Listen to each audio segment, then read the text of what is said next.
one or the only reason. However, with each and every theory, there's always a little bit of gaps with them all. In this presentation, we will be looking over this history of the freighter and the prevailing theories. And at the very end, we will combine all the theories into one picture to see what we can come up with. But first, we have to understand where it all began. So, in this presentation, we will cover the construction, the career history, official record of the last voyage, the official Coast Guard report, examination of theories, and our conclusions. What you see there before is the newly elected, at the time, CEO of Northwest Mutual Life Insurance Company, Edmund Fitzgerald. The ship was ordered on February 1st, 1975. It was to be 1 foot of the soon-to-be constructed Soo Locks, which was 930 feet. It was contracted out to the Great Lakes Engineering Works located in on the Rouge River in Ecorse, Michigan. It was named after the newly elected CEO. It was designed to be a bulk carrier. Now, for those who don't know, bulk carriers carry anything from limestone, iron ore, and grain and other sorts. This is the actual photo of the Fitzgerald under construction. Now, for argument's sake, later on, I need you to pay attention to this section right here. What you see right there is the ballast tank, cargo hold ballast tank. What we're focusing on later is this joint right here. Construction began on August 7, 1975. It's hole 301. It was 729 feet, 75 feet wide, with a draft of 39 feet. It was built to carry 25,500 tons of cargo. It was given this is the registry number that was given. I am not going to repeat that number.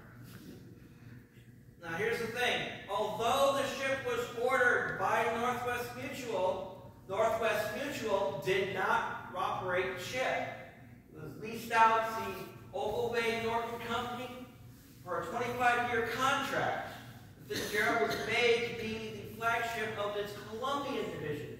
Now, unfortunately, the Colombian division of Oval Bay is defunct, which makes the research that I had to do very difficult. Most of the records were lost or destroyed. This is a brief diagram of what the ship's layout was. What I need you to pay attention to is these right here. These are screen bulkheads. They're not watertight.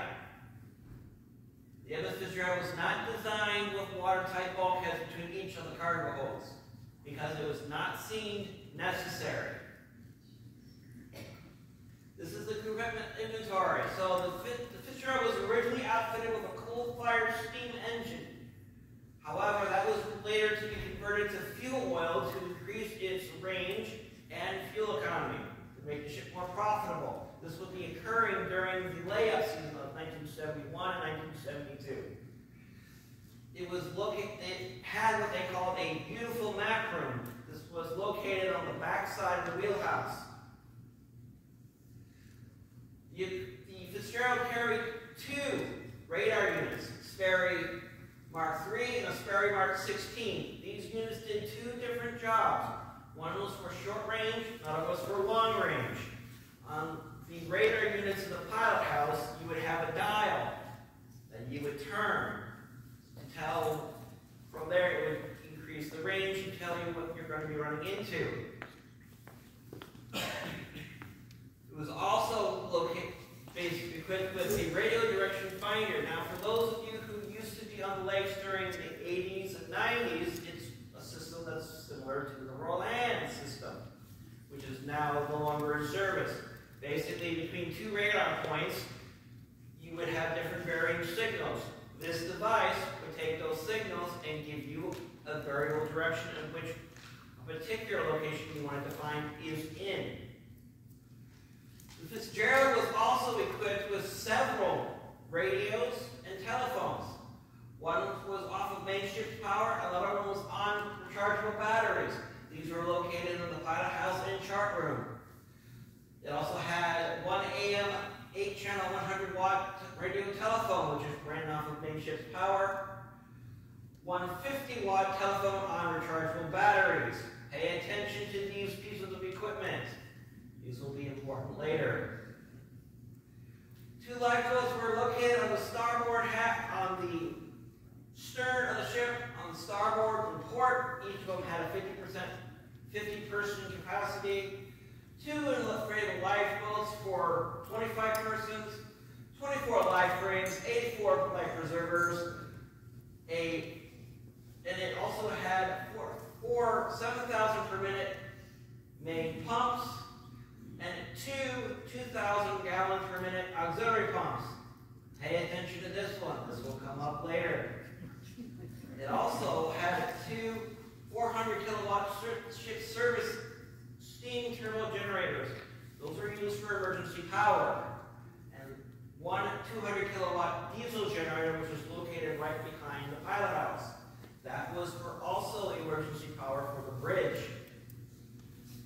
And that's also a small little generator that they also had for emergency power, for a 31 kilowatt. The accommodations for the Fitzgerald was designed by the J.L. Hudson Company. Now the Fitzgerald, being a brand new ship, had the luxury of being outfitted with some fittings that you don't see on many lake carriers, such as deep pile carpet, tile bathrooms, drapes over the portholes, leather swivel chairs in the guest lounge.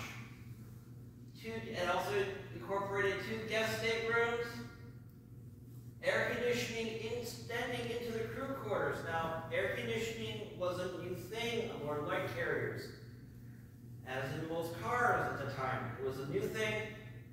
For most ships, air conditioning would only be extended to the officers' quarters. So the enlisted men basically had to suffer during hot seasons. The Fitzgerald actually broke that mold and then incorporated everyone. It included bookshelves in crew quarters, decks in the crew quarters, 2 dining rooms, 1 for crew, 1 for officers. And this is the start of his career. Fitzgerald was launched on June 7, 1958, less than 1 year since construction started. It was approximately 15,000 people showed up to watch the ship being launched. Elizabeth Fitzgerald, wife of Edmund Fitzgerald, christened the vessel. However, it took 3 tries to break the champagne bottle. A lot of old sailors, if it doesn't break on the first try, that ship's cursed. Shipyard workers also had a hard time taking the blocks out of the keel. The ship was launched sideways into the slipway, as most vessels were launched by the stern. Unfortunately, it took them 30 minutes longer to get the ship dislodged. But that's not the only thing. When the ship was finally released, it smashed into the other pier on the launchway.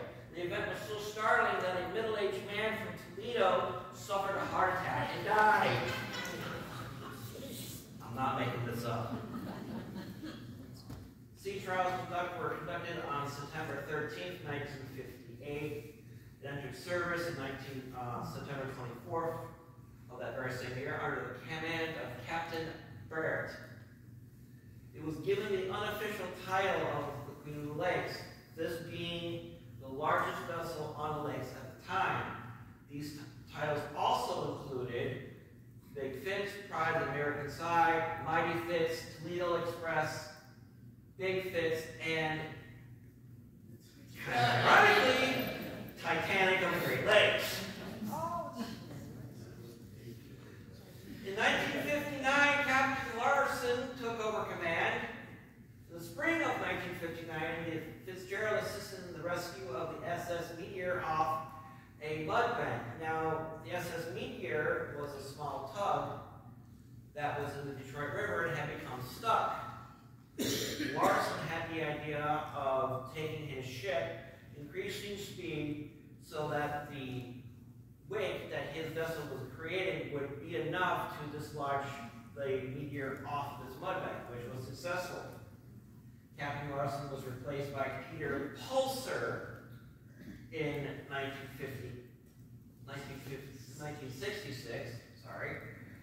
Pulser was seen as the people's captain. He was known for playing music over the ship's loudspeaker as they passed through the locks. He would also be known to speak to the crowd in the locks through a bullhorn, giving facts and figures on the ship itself. In 1969, the Fitzgerald was fitted with a diesel-powered bow thruster for assisting in maneuverability while in port.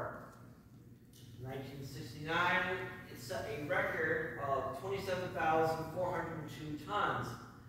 Now, unfortunately, I could not locate any other shipping records as to tonnage through the ship's service career. I put in a request for the Army Corps of Engineers to try and obtain this information. However, a response has yet to be made. Sometime during her career, the Fitzgerald would be partly rebuilt to increase cargo capacity. However, again, no exact date could be found as to when this occurred. In 1972, Ernest McClellan took command. He would be the last captain to command the Fitzgerald. This is bumps along the way. What you see here is the anchor from the Fitzgerald that was recovered from the Detroit River. 1969, September of 1969, the MS Fitzgerald would run aground near the Sulaks, resulting in internal and external damage. In April of 1970, she would collide with another vessel. In September of that same year, she would strike a rock wall. In May of 1973, she would also strike the inside walls of the Sulaks. January of 1974, she would lose the bow anchor that you see here in the Detroit River. In 1974, she would also strike again the rock wall of the Sulaks. And all damage reported above has, according to the Coast Guard report, was repaired satisfactory and declared fit for service. Now, the final voyage is where we start getting into the nitty-gritty.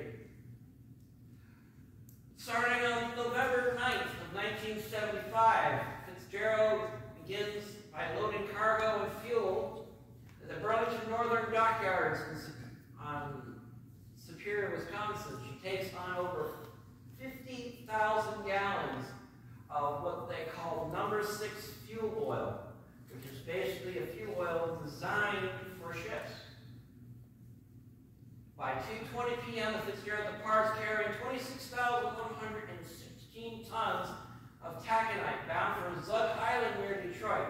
This would be the ship's 750th voyage, or the equivalent of 44 trips around the world. Now, taconite is basically iron rolled into small balls. These are used for the auto industry to make steel.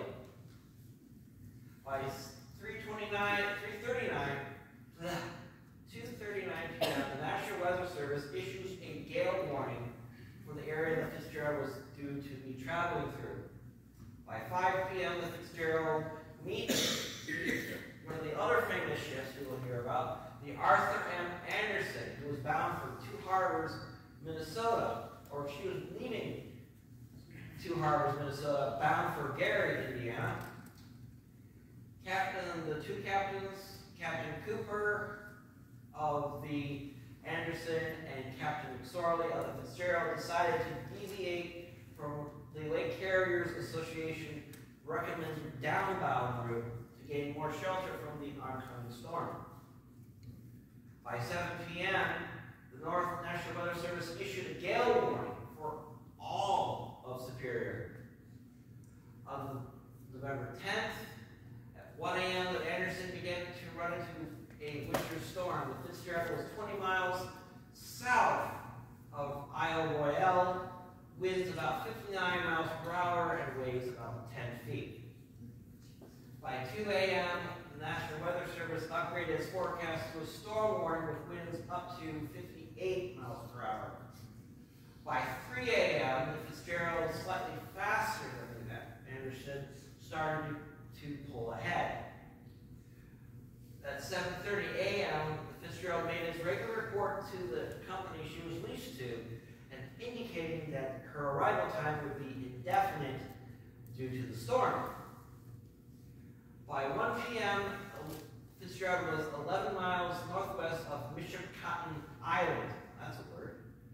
And Anderson was about 20 miles of that island.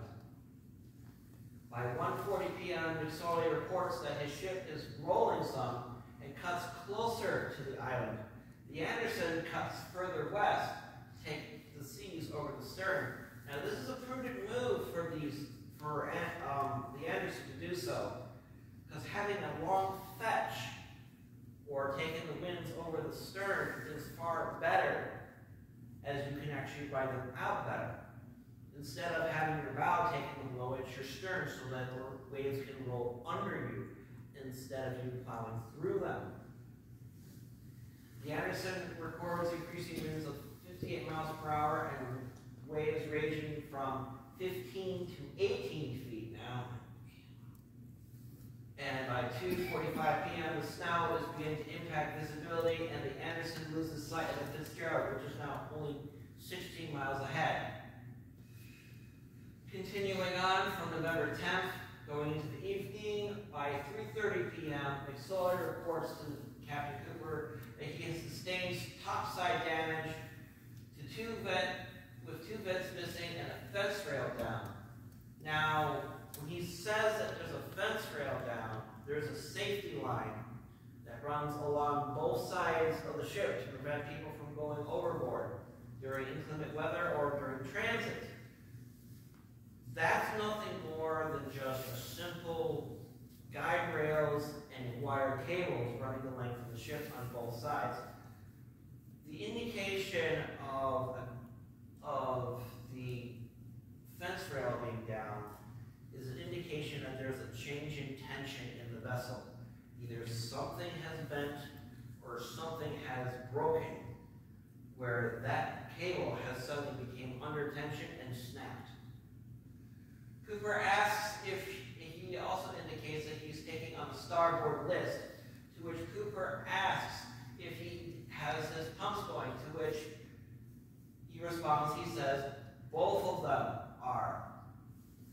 Now, earlier on in the presentation, I mentioned that the ship had two 2,000-gallon auxiliary pumps. At this point, those are the pumps that are energized. The Fitzgerald had no ability to de-water its cargo hold while loaded. It had pumps in the cargo hold, but they were rendered useless when loaded. So what he was doing is he was using those 2,000-gallon pumps to try and de-water his ballast tanks and whatever water he could.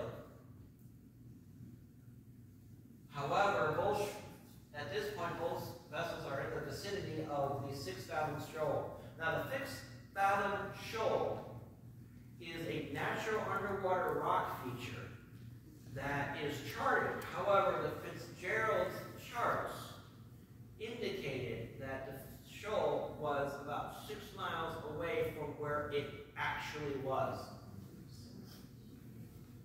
The Coast Guard puts out a call to all ships. The sewlocks are now closed due to the waves going over the doors. They advise every vessel on the lakes to seek shelter and ride out the storm. By 4:10, Captain McClellan contacts Cooper to report that both of his radar units are out and would need navigational aid. The Fitzgerald would also slow down to allow the Anderson to catch up. This is also important for later because the Fitzgerald was relaying all of her information to the Anderson, and the Anderson would plot her course by radar. And also at this point, where it's still snowing, it's still raining, visibility is still bad enough that both ships can't see each other. And the Fitzgerald can't see anything beyond about 15 feet out of its own windows. By 4:39, McClellan contacts the Coast Guard asking if the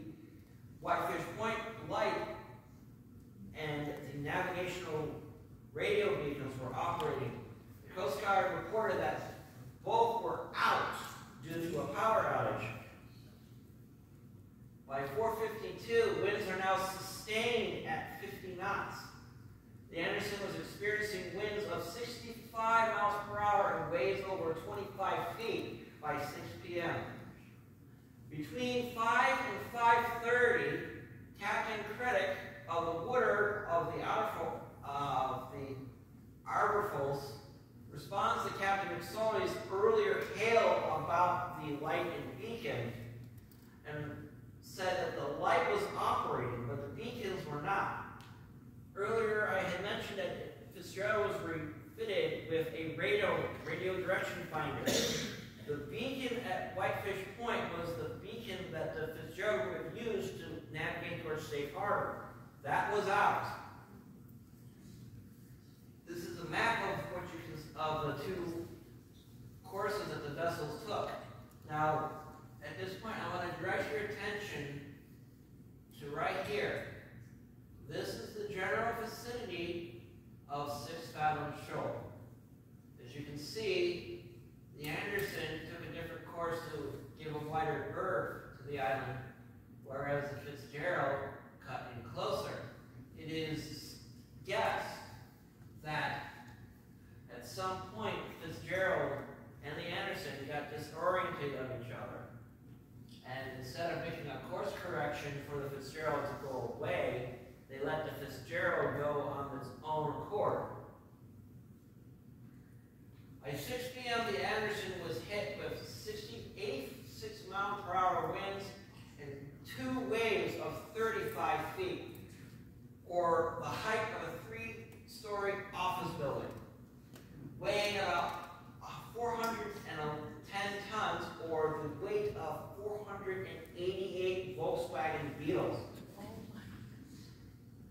The first mate of the Anderson, Morgan Clark, contacts the Fitzgerald to report a radar contact with another vessel 9 miles ahead.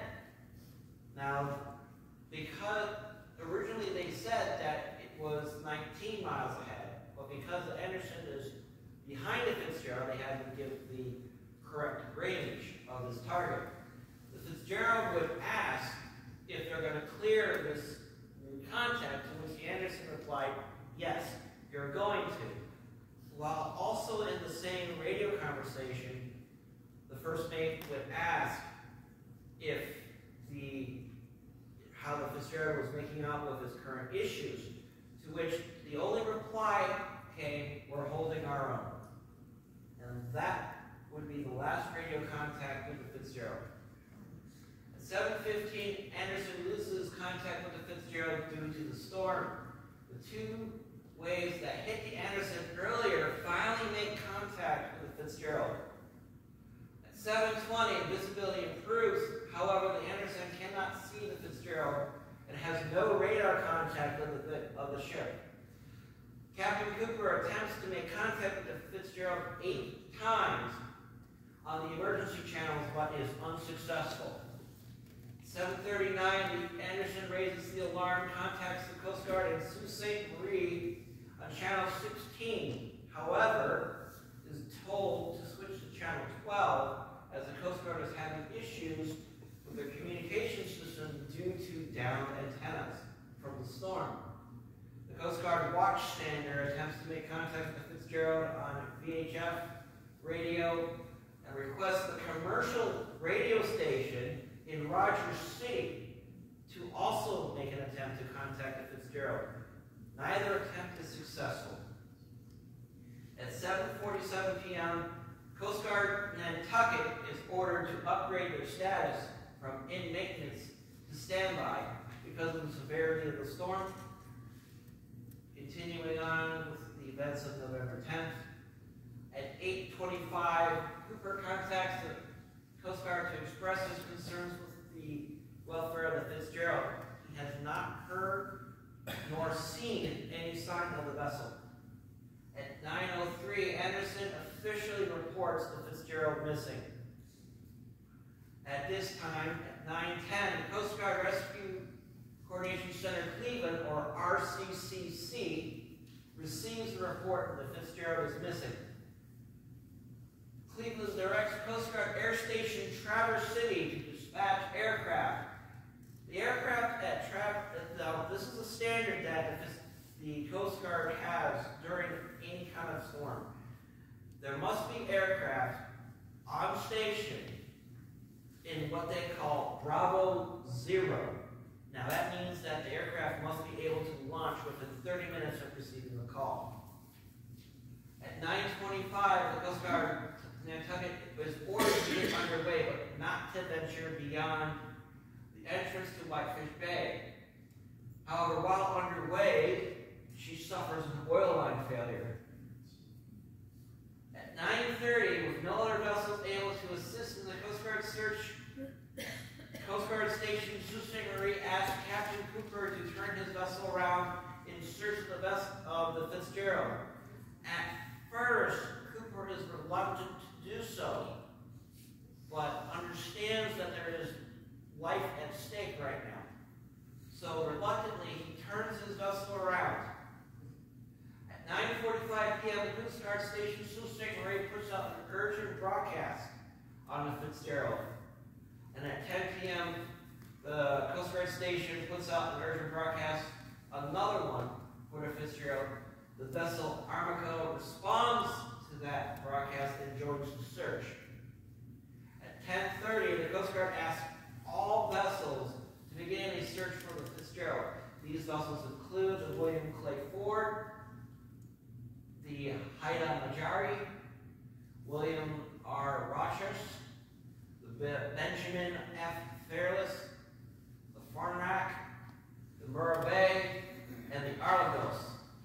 Only the William Clay Ford and the Haida responded to the call. However, the Hilda was foiled by weather. Now this picture you see right here is an artist's rendition of the two vessels that I had told you about. The one being the Anderson and this one here being the William Clay Ford.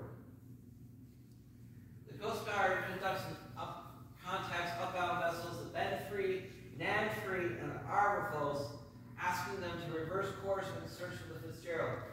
All replied they could not do so without hazarding their vessels. The Coast Guard buoy tender Woodrush from Duluth, Minnesota, also responded to the call. The Woodrush was in what they called Bravo 6, meaning it had to be underway within 6 hours of receiving the call. She was underway by 12:08 a.m. Coast Guard Air Station deployed a Grumman. This is basically just a fixed-wing aircraft, a Grumman Albatross fixed-wing aircraft, which arrived on scene by 10:53 p.m. In addition to a Sikorsky Sea helicopter equipped with a 3.8 million kilowatt Xeon arc searchlight, which also was deployed. However, due to winds, did not arrive on site until 1 a.m.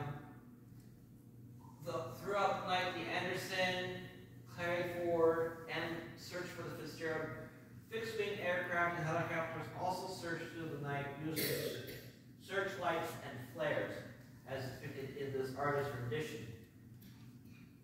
Now, on November 11th, Coast Guard deployed a Hercules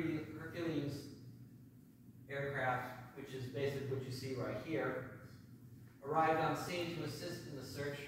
In addition to C-130 from Michigan National Guard, Canadian Coast Guard, C-130, U.S. Coast Guard Grumman, Albatross again, 2 Sikorsky Sea Guards from the Coast Guard Station of Traverse City, Coast Guard C-130 from the Coast Guard Station in Elizabeth City, North Carolina. The Coast Guard patrol boat also entered into the fray to search for the Fitzgerald, based out of Sault Ste. Marie, and searched until late afternoon. C-130 from Elizabeth City was appointed area commander once on scene. Now, what that means is that all search efforts were coordinated through them, and all reports were delivered to them.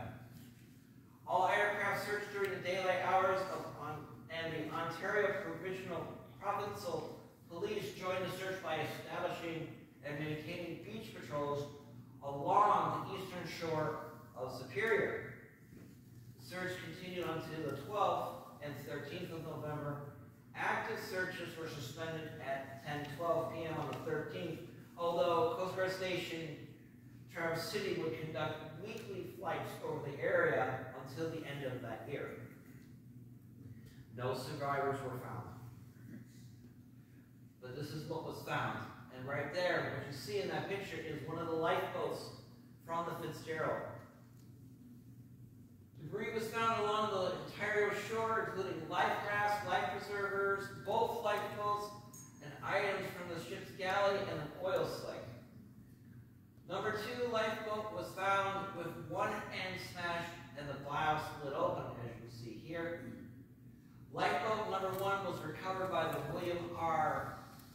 2 miles northwest of Coppermine Point, Ontario. The lifeboat was found with one half missing, with only 16 feet surviving. It has been suggested that both lifeboats broke free from the Fitzgerald as it sank. In total, 20 pieces of debris were recovered. Now, this is the recovery of the search for the wreck. The U.S. Navy Lockheed Orion, which is basically an anti-submarine aircraft equipped with magnetic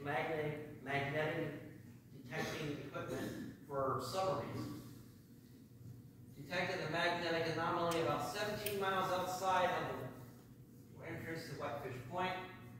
On the same day, the Coast Guard conducted side-scan sonar to detected 2 anomalies on the bottom of the lake. The side scans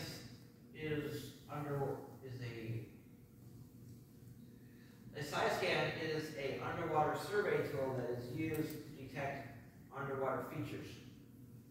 A second side scan was conducted by a commercial contractor, Seaward, out of Falls Church, Virginia, from November 22nd to the 25th, aboard the U.S. Coast Guard cutter Woodrush. The side scan was also used to verify that the findings that they were seeing was in fact Fitzgerald. Based on the results of the analysis by the Marine Board conducted at the wreckage found had a high probability of being that of the Fitzgerald. Now, on May 12th, a third side scan sonar was conducted by Seaward to aboard the Woodrush from May 12th through the 16th to reconfirm the position of the wreck for photographic survey. On May 12th, the Navy's ROV, or remotely operated vehicle, was being transported to Sault Ste. Marie. The Curve 3 arrived on scene by the 19th of May. On the 20th, the U.S. Navy deployed a Curve 3 and found the wreck in 530 feet of water. During the investigation, a total of 12 dives were conducted with over 56 hours of bottom time and produced over 43,255 feet of film and 985 color photos. The state of the wreck was found as such: the bow sitting upright 170 feet from the stern section, with broken hull plating between the 2 sections. The Navy measured both sections and determined about 200 feet of hull was missing. Windows in the pilot house were missing, suggesting that as the ship went down, it imploded due to pressure. Damage was seen from the pilot house all the way to the break in the hull. On the starboard side, slightly aft of the stem, which is basically from the actually leading edge of the bow, immediately from the spar deck, was found to be breached and distorted, which is, if you can see it, this part right here. Mud around the bow is piled up in front, suggesting a hard hit on the bottom. The mounts for the radar units were found, but the units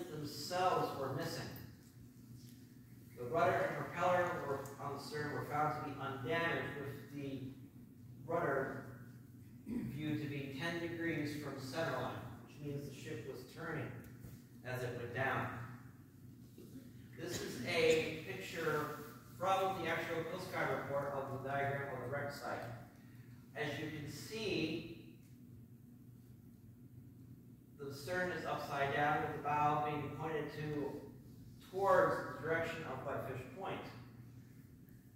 Now, it is suggested in many accounts that the Fitzgerald broke up on the surface. However, as we'll find out later, there are a few holes in that theory. The Coast Guard actually issued two casualty reports, one in 1977 and another one in 1978 with the cooperation of the NTSB. The Coast Guard claimed that the Fitzgerald was lost due to insufficient hatch closures in the forward cargo hold. This would imply the crew did not do their jobs sealing the hatches. This claim by the Coast Guard was challenged by the Lake Carriers Association, and the president wrote to the Coast Guard stating that in 40 years of operation on the lakes, not one vessel has been lost due to insufficient hatch closures. The Coast Guard stated that the lack of watertight bulkheads contributed to the flooding on the cargo hold, which is what we noticed in the very beginning with those screens. The Coast Guard issued the following recommendations after the loss. Part 45 of Title 46 of the U.S. Code of Federal Regulations to be amended immediately to rescind the reduction of the minimum freeboard brought on by the 1969 and 71 and 73 changes to the load line regulations. Now, when it says freeboard is distance from the surface of the lake to the top of the deck. It was viewed that that a low freeboard would endanger the vessel. So, in many cases, the Coast Guard says that you have to have such a distance in order to be safe and certified to sail. However, a push from a lot of the shipping companies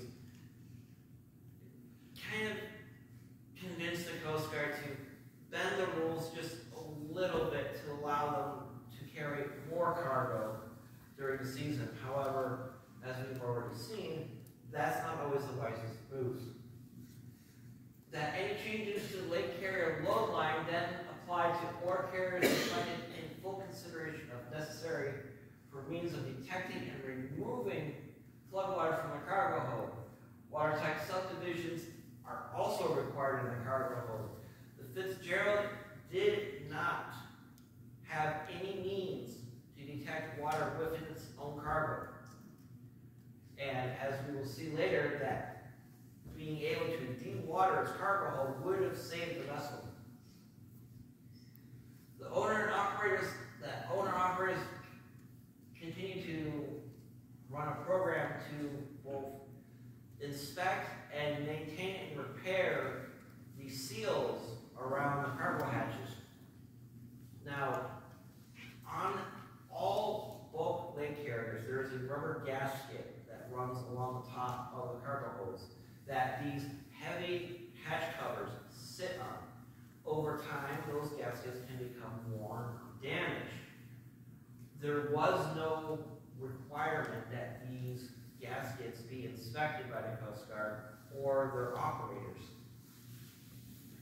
The Coast Guard would undertake a program to evaluate current hatch closures on Great Lakes carriers with a view of requiring a better means of closure of the hatches. And lastly, the Coast Guard instituted a continuing program of inspections and drills prior to severe weather seasons. Now this is where we start getting into where we try and figure out what exactly happened.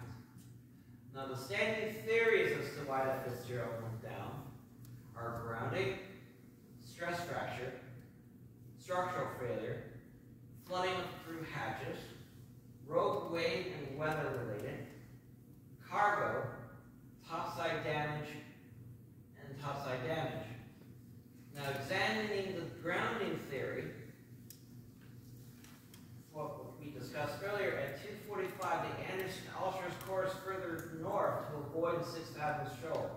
around Caribou Island, whereas the Fitzgerald moves closer to the island.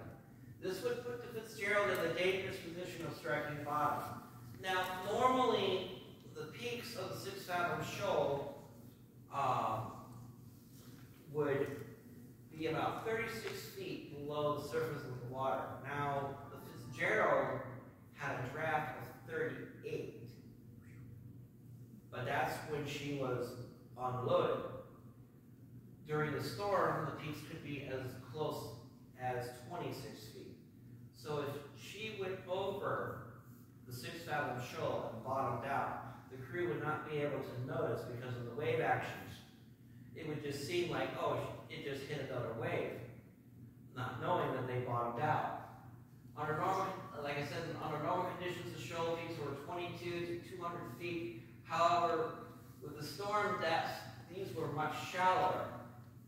Lake Carriers Association believed the Fitzgerald struck the shoal instead of a hatch leaking, causing flooding of the cargo hold.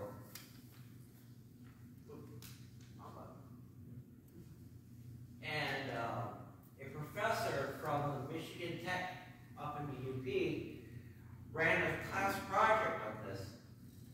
However, his theory suggests that after grounding, the wave action continued to damage the hull until the damaged section literally dropped out like a box and was the only housing ever by the top deck.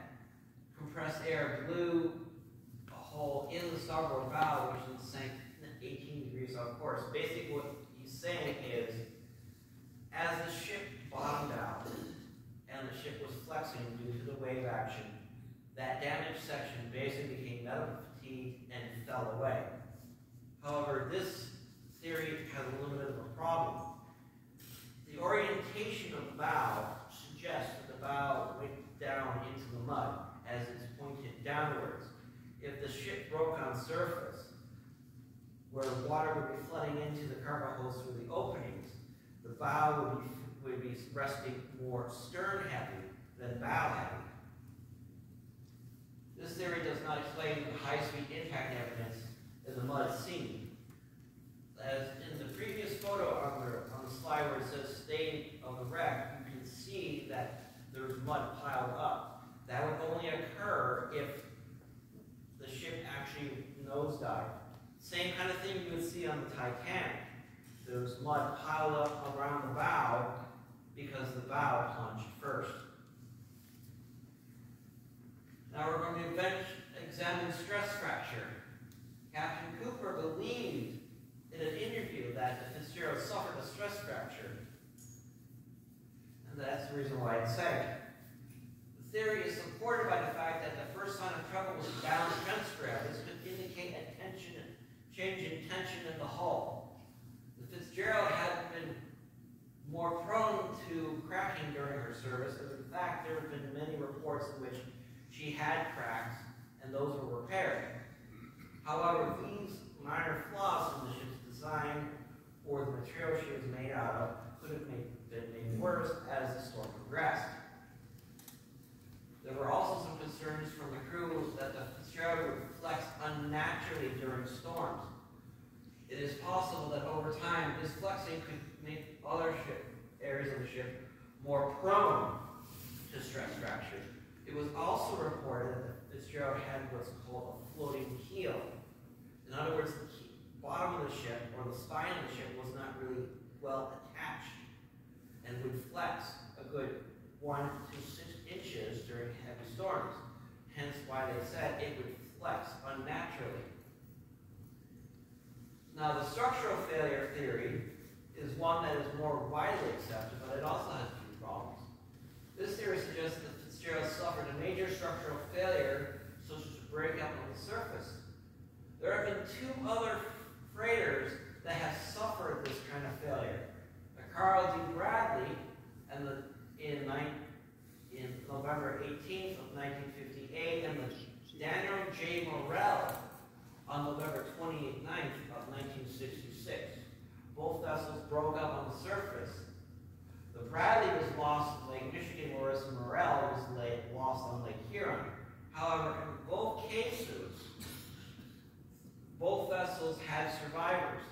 Now, another thing to keep in mind is that the Fitzgerald was equipped with communication equipment that was battery operated. So if a breakup on the surface did occur, the ship would be able to send out a distress call anyway, because they were not relying on ship's power. This theory holds some truth, as there was some structural issues with the Fitzgerald during her career, but nothing that the Coast Guard deemed too severe to keep her out of service. However, these flaws in this theory were if a ship did break up the surface, the crew would have noticed. Also, the Fitzgeralds were equipped with battery-operated radios. In the case of the Carl D. Bradley, the crew both heard and felt the ship breaking apart. Same with the Morale. If the Fitzgerald did break, it would have been noticed. Since there was no distress signal from the Fitzgerald, it suggests that something more rapid happened. Now, what you see here is an example of the hatch closures for a lake carrier. Each one of these clamps here has to be manually set and tightened before the ship gets underway. The Coast Guard, this is also what the Coast Guard claims happened. Flooding occurred through the hatches, which contributed to the sinking. The theory that the cargo was flooded holds the truth to this as the cargo did flood, but there was debate as to how it flooded. This theory only works if the crew were not doing their job correctly, and this is also the theory that was contested by the Lake Carriers Association. Flooding still could have occurred due to the severity of the storm, but the amount would not have caused the Fitzgerald to go down.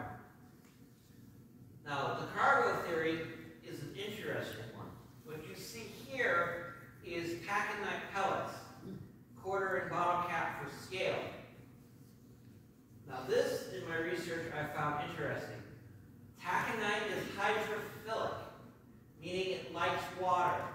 The Coast Guard calculated that taconite pellets weigh between 120 and 140 pounds per cubic foot. They also determined taconite could absorb 8 to 9 pounds of water per cubic foot and hold about approximately 27.5 pounds in the void spaces between the pellets per cubic foot. Now, I did not run the math on this, but Fitzgerald had quite a large cargo hold. So if you ran the math over how many cubic foot they could carry, based on those figures, about 150 to over 250 tons of added extra weight were added to the vessel during the storm. And that figure got worse and worse as they continued to flood. This added water also flooded areas of the Fitzgerald which were already fully loaded. It is possible that the cargo shifted as the Fitzgerald was tossed around in the storm with the added weight. This would have changed the handling of the vessel and its responsiveness to the wave action.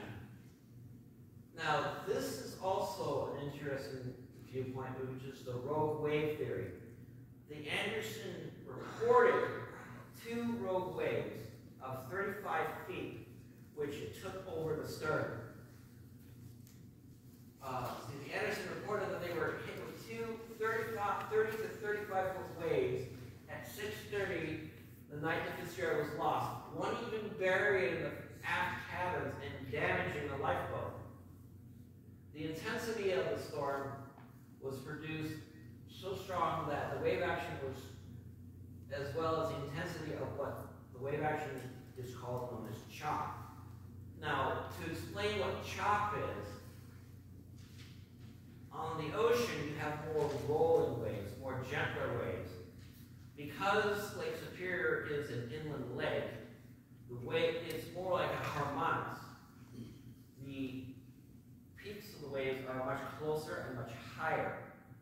Now that imparts a different force on any vessel. Whereas most vessels are used to rolling waves, much easier to absorb. Chop is essentially, as the name implies, it's choppy, it's rough. rough. So vessels must be built to withstand that. However, not all vessels can be built to a perceived force of shock. The weather model originally made for the storm by the National Weather Service had the storm passing further south than where it actually went through. So the weather model that they put out was inaccurate based on from what actually happened. This theory has some truth to it. There were other truth to it. There were other vessels in the lake during the storm that were not lost. The Anderson, which had been modified with a much longer hull than originally designed, was not lost as she was traveling with the Fitzgerald. That's the thing, is if the Fitzgerald was lost, why wasn't the only one that was lost? As the Anderson also had modifications to it, and there were other vessels out there that were experiencing the same conditions, however, they weren't lost. Now, this is a depiction of different wave actions, as what I was talking about. The one that we're going to be focusing on is this one right here, plowing to ground strike. As I mentioned before, when the Fitzgerald sank and the wreck was found, mud was found piled up in front of the bow. This is how that would happen.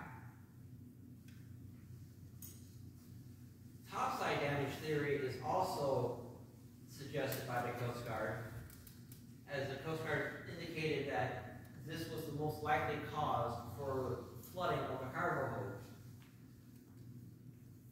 Historian and mariner Mark Thompson theorized that something on the deck of the Fitzgerald came loose, which then caused flooding of two ballast tanks and the walkway hump, which is this section right here. Mark further conjectured that damage reported by Captain McClellan was more extensive than could detect under the conditions, and at the time of the topside damage reported at 3:30. Combined with the heavy seas was the most obvious explanation for the sinking. This theory is supported by the fact that the deck crane, this section right here, which was used to move the hatches, was not found with the wreck. This theory is more widely accepted, but does not solely explain why the crew did not send out a distress call. McClellan was not an irresponsible captain. He was very professional. He actually paid attention to his crew and the weather conditions. So for him not to put out a distress call or issue a general alarm and abandonment of the Fitzgerald suggests that something else happened. Now this is where we're going to put everything together for what we've discussed, what we've examined, and try and see what kind of picture we come up with. This is a summary of the order of events. Fitzgerald departs Burlington Northern Railroad Dock number 1 in Superior at 2:20 with a full load of cargo for Result Island. Shortly after the Fitzgerald departs at 2:39 p.m., the National Weather Service issues a gale warning for the area the Fitzgerald is currently located. At 5 p.m., the Fitzgerald meets the Arthur M. Anderson, which departed from Two Harbors, Minnesota, bound for Gary, Indiana, with a similar cargo as the Fitzgerald. Captain Cooper and McClellan decide to alter their course using the Canadian shoreline to gain shelter from the oncoming winds. At 7 p.m., the National Weather Service issues a gale warning for all of Superior. Now for November 10th, at 1 a.m., two ships run into the winter storm. The Fitzgerald 20 miles south of Isle Royale. The winds were at 59 miles per hour and waves of 10 feet. At 2 a.m., the National Weather Service upgrades the forecast to a storm warning and winds up to 58 miles per hour. At 1:50 p.m., the Anderson records increasing winds of 58 miles per hour and waves ranging from 15 to 18 feet. At 2:45 p.m., the snow begins to impact visibility at the Anderson loses sight of the Fitzgerald. As the two ships approach the area of the 6-fathom shoals, Anderson alters course further east away from Caribou Island. Captain Cooper observed the Fitzgerald on radar turn closer to the island. The Fitzgerald passes over the shoal, striking bottom, which penetrates the joint of the ballast tank and cargo hold. At 3:30 p.m., Captain McClellan reports that he has sustained topside damage with 2 vent covers missing and a fence rail down. He also reports that he is taking on water with the starboard list. The hull has been breached water and taking on water. McClellan energizes his auxiliary pumps, but the water is coming in through the breach and damaged the fence. At 4:10 p.m., McClellan reports that both his radar units were out, and he would need navigational aid. At 6 p.m., Anderson is hit with 86-mile-per-hour winds and 2 waves of 35 feet. At 7:10, the first mate of Anderson, Morgan Clark, contacts the Fitzgerald to report the presence of another ship. After confirming that the Fitzgerald will pass the other vessel, Clark asks the Fitzgerald how he was making out with his problems. "We are holding our own," was the only reply. At 7:15, the Anderson loses contact with the Fitzgerald. The 2 waves that had met the Anderson now catch up with the Fitzgerald. The waterlogged cargo is thrown forward. The bow reaches the bottom of the trough of the wave in front and crashes down through the pilot house. The shift in weight causes the Fitzgerald to be sluggish to respond, as the ship has reduced reserve buoyancy. The Fitzgerald fails to ride out the wave, plunges under the wave. The crew fully expects to ride this wave out, only it doesn't. With the forward momentum, the Fitzgerald reaches a point where the windows implode. The ship hits bottom at high speed with the stern in the air. Stress in the hull reaches a breaking point and 200 feet of hull disintegrates. The stern rolls over and sinks to the bottom, taking with it the entire engineering crew and any members in their cabins. Now, this is important to cover. After the loss of the Fitzgerald, there have been many expeditions carried out on the wreck. In fact, so many so that the families of the crew members felt uneasy. As I mentioned before, numerous expeditions were launched to the site to answer the question of why the Fitzgerald sank. Many of these families were uncomfortable with the activity, where they consider the wreck to be the grave site of their loved ones. This is important. Then in July of 1994, sports diver and businessman Frederick Shannon conducted an expedition to the wreck, where he was first to capture on film human remains. When the announcement of the discovery was made, the family of the crew took action and petitioned the Canadian government to declare the Fitzgerald off limits to divers. The Fitzgerald lies partway between the Canadian and American border, with the stern being in Canadian waters and the bow on American waters. However, since the Canadian government had jurisdiction over the zone, they were the ones that needed to be petitioned. Later in 1995, a final expedition was launched to recover the bell of the wreck. This was done at the request of the families of the crew, as they felt this would be a meaningful way to have closure. The original bell would be replaced with a new bell inscribed with the names of the crew. Then in April of 2005, an amendment of the Ontario Heritage Act was passed that imposed a license requirement for all activities around the wreck site. Anyone found violating this would be fined $800,000. The passing of the act also inspired Michigan to pass a law prohibiting the publication of human remains on Great Lakes shipwrecks without the permission of next of kin. Later in 2009, another amendment was made requiring an archaeology license for any type of survey around the wreck.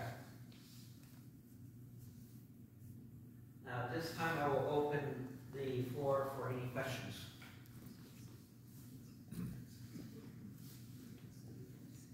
A couple of comments. The Fitzgerald had a sister ship, the Arthur B. Homer. Right. It was still active, Fitzgerald. The Arthur B. Homer was retired and scrapped in the early 1980s. Most of the other ships built around that time remained in service, at least the American ships that were built in the late 50s and around 1960. Most were lengthened and converted to diesel propulsion.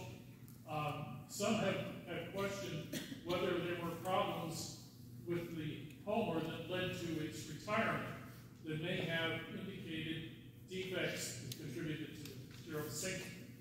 Right, that is true. The Homer was retired shortly after the Fitzgerald was lost. In fact, it was, for some of the crew, they were a little bit spooked to even be serving aboard her because of the loss of her sister ship. Any other questions? The obvious one, they knew before they got into this situation that there was a storm coming. Why didn't the captain seek shelter? The captain was attempting to seek shelter. However, on the route that they were taking, there was no real sufficient shelter to seek. The only shelter that they had was Whitefish Bay. So they were trying to make a run for it. By altering their course, both Cooper and McClellan thought that they could gain greater protection from the prevailing winds from the storm. Also, the National Weather Service predicted that the storm would be further south than where it really was. Any others? You. How many feet of water did it sink in? 530 feet. And what were the prevailing wind directions at the time? They were coming out of the northwest. One more question. The route that they took through Lake Superior seems to be a very out-of-the-way route to get to Sault Ste. Marie. It is. Okay. It was. However, they, as I said, they were doing that to try and avoid the northerly winds because they were trying to get more of a long fetch and take waves over the stern rather than just the bow. However, the wave action still came at them head on with the winds at their backs. Man, you back there. Maybe you said, how many people were total that were on the ship at the time? 29. I'm sorry? 29. Thank you. Was anyone here at the launching of the Edmund Fitzgerald? Anyone from here? Unfortunately, I was. We have two of them. awesome. I went to school, a guy, McElroy, his dad worked for Nicholson Boatyard, so we got passes to go down and see it launched. And the Arthur Anderson, probably know better than anybody, but it's still in service. It's on the lakes right now. Yes.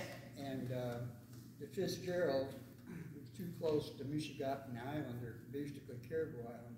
And when you're in a trough, you can't use a chart mast because you might be in a trough of 35, 40 feet, so that totally throws your chart maps off. And that's why the Arthur Anderson came out all right, but the Fitzgerald struck the bottom, I figure, and gashed the hole. Because those clamps and those hatch covers were developed by a guy that, an engineer, they're spring loaded, they have a spring on them. And you set the spring, so you couldn't hardly get that much water through a gasket even if it's leaking because they're so tightly on there. Right. It's possibly almost impossible. But number one is Captain Sorley, his name to shame was, or his name to claim was, no ship makes any money sitting in port. Right. Well, the catch-21 is no ship makes any money sitting at the bottom of the lake either. So Right. sometimes you gotta call your shots when you got that kind of wind coming up and you can see it. There's two storm fronts come across the United States. One comes across the Pacific Northwest, the other comes up from Texas. And they meet around the Chicago area. And that came right up the lake. So they knew it was coming. They sometimes just got to hang tight and wait to blow it out because on the Great Lakes, there's what you call the three sisters. You have two small waves, and then you have one real big wave. And the big wave is the one that will do you in because it comes over the top of the deck, and you can, you know, it can get into the hatch cover to some extent. But and so that's just another way it goes. But yeah, I was there at the launching. I think, let's see, I was born in 46, so what would that be? But yeah, I went and saw it. It's kind of interesting, really. But it was built in Nicours, Michigan, by Nichols Boatyard. Is where it was built. Thank you. Any other questions? Of all these theories today about the sinking Fitzgerald, is there a official reason, or did you say there was still? The official reason given by the Coast Guard was insufficient closure of the hatches. That is the on-paper cost by the Coast Guard. However, it is contested. Fairly important one. What about this storm? Is this the storm that started in Iowa, this winter storm back then that came up into Wisconsin and Minnesota? In my research paper, I do cover that. I do talk about it in my research paper as to where this storm originated from and where it was tracked. Off the top of my head, I don't remember quite, but it is in my paper. The Edmund Fitzgerald was built and financed, well, it wasn't built by, but it was financed by Northwestern Mutual Life Insurance Company. Yeah, it was ordered by them. Huh? It was ordered by them. Yeah, they put the money behind it. Right. But it was leased out to United States Steel. They had it on lease to United States Steel. It was also operated by Oval Bay. Oh, was it? Yeah. Yes, it was operated by Oval Bay, and it was their flagship of their Columbia division. Mm-hmm. Oh, yours is greater than the Great Lakes call the Oval Bay too. Another free. And unfortunately, most of the records for the ship's seasons were lost because the Columbia division of Oval Bay shut down. So any records or any tonnage records, I don't have. Any other questions? And a typical Coast Guard or Navy inquiry, the Board of Inquiry does the actual investigation of it. And a lot of times they just get the information from what they can get from photographs.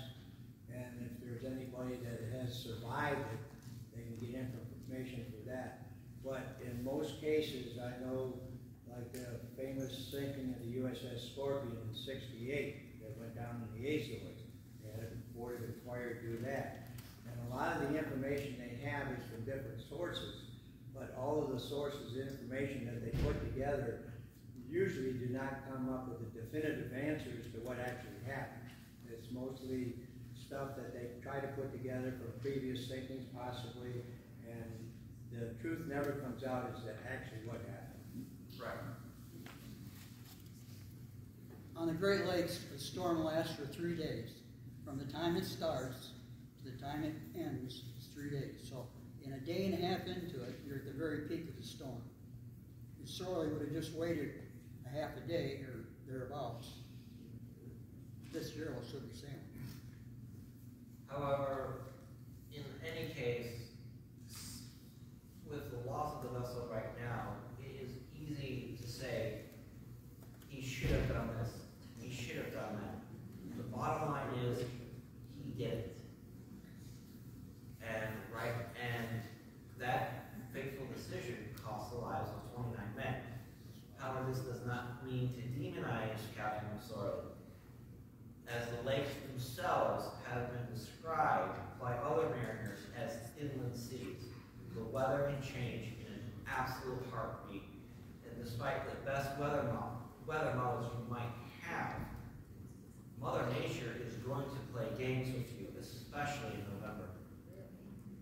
Who has the final say when the storm is coming? Is it the captain's say that we're gonna go or not, or is it? The captain has the final say. He will get reprimanded by the company by not following the order, but he has the final say. There's a kind of a very with the Bradley when she was due home after the end of the season, but because the shipping season that year was poor, the owners ordered her to take one more final load, and it was while in transit to pick up that load that the Carl D. Bradley was lost due to a severe structural failure. The difference between the Fitzgerald and the Carl D. was the Carl D. had glaring problems. The Coast Guard cited several issues with the vessel, but deemed her still able to sail, and she was going to get repaired during the layup season. Isn't that the same as the Fitzgerald, because that was its final run for the year to go into dry dock? Yes, the Fitzgerald was going to, the Fitzgerald was due to, this was his final run. In fact, it was going to be McSorley's last season, as he was going to retire and take care of his aging wife. And I'll take one more question. With a gray sweater. What kind of compensation, if any, were the survivors, not the survivors of the shipwreck, but the widows and orphans, and were they compensated in any way by the There shipwreck? was no documentation of any compensation given to the crew or the surviving family members of the Fitzgerald. There is documentation saying that the surviving family members of the Carl D. was issued. However, their compensation was less than what they were deserved because the sinking of the Carl D. was determined as an act of God, and therefore the company was not held liable.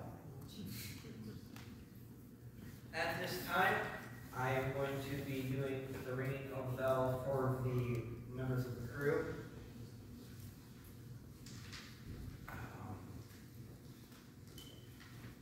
Yes.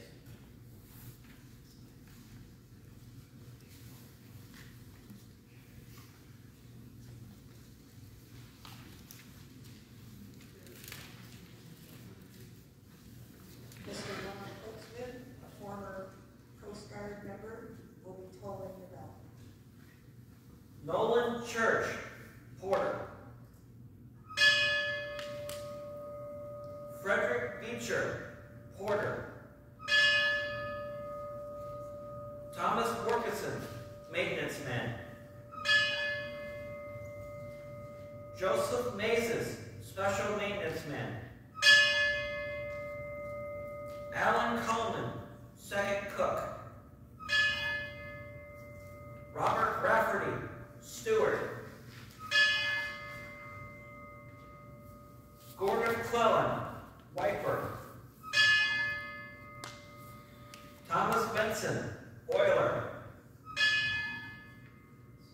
Blaine Wilhelm, oiler. Ralph Walton, oiler. Oliver Champeau, third assistant engineer. Russell Haskell, second assistant engineer. Thomas Edwards, second assistant engineer. Edward Bendon, first assistant engineer. George Hall, chief engineer. Bruce Hudson, deckhand. Mark Thomas, deckhand. Paul Ripa, deckhand. John Poviash, wheelsman. Eugene O'Brien, wheelsman.